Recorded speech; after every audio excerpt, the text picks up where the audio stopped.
Uyu munsi tariki 8 Gicurasi 2026 byari amarira n'agahinda mu murenge wa Boneza kubera urupfu rwa Ntirenganya Jean Damascene witabye Imana tariki 6 Gicurasi 2026 azize impanuka ya minibus yagonganye na kwasiteri i Rutsiro. Abantu 9 muri iyo mpanuka nabo barakomeretse, ariko uyu nyakwigendera Ntirenganya Jean Damascene we yahasize ubuzima. Iyi minibus yavaga mu murenge wa Boneza itwaye abaturage bari bagiye Rubavu kubera umuvuduko ukabije, yagonze ipoto y'amashanyarazi yo ku muhanda maze biviramo kugwa mu muhanda, nuko nyakwigendera Ntirenganya Jean Damascene y'imyaka 48 ahita yitaba Imana. Mboneraho no kwihanganisha umuryango, inshuti n'abavandimwe basigaye muri ibihe bitoroshye. Uyu Ntirenganya Jean Damascene witabye Imana si igitabo gihiye, ahubwo ni inzu y'ibitabo. Iki kikaba igihombo kitoroshye ku murenge wa Boneza ndetse n'igihugu cy'u Rwanda muri rusange.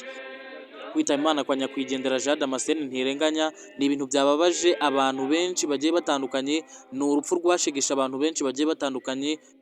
Umuhango wo guherekeza Jean Damascene Ntirenganya ni umuhango waranzwe n'amarira, bitewe n'uko abantu bibukaga uburyo yabitagaho, uburyo yababaga hafi mu bihe bigiye bitandukanye. Kwiyumvisha ko rero abavuyemo ni ikintu cyababaje benshi, ni ibintu byagoye abantu benshi kubyakira. Rero mbonero no kuvuga nti Imana imuhe iruhuko ridashira, imutuza heza, kandi namwe abasigaye mubashe kwihangana, mukore uko mushoboye, mube hafi y'umuryango we muri ibi bihe bitoroshye. Witabiriye kumusezeraho bwa nyuma cyangwa se kumushyingura kuri uyu munsi, wabonaga ko ari abantu benshi bagiye batandukanye, urubyiruko rwinshi, abana benshi, abakuze benshi ndetse n'abasaza benshi.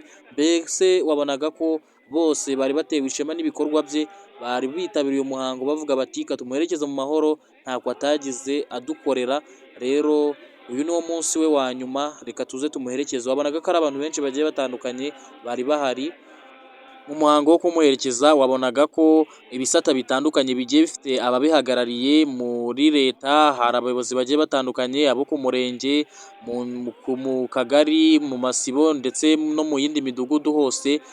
Kandi nanone hari eperi, abahagarariye eperi baje kumuherekeza. Bigaragara ko hose yagendaga akora neza, ntabwo yakoze neza gusa muri leta, ahubwo no mu bijyanye n'iyobokamana cyangwa se iyogezabutumwa naho yarahagaze neza. Rero ni umuntu w'ingenzi tuhombye, ni umuntu w'ingenzi duhombye.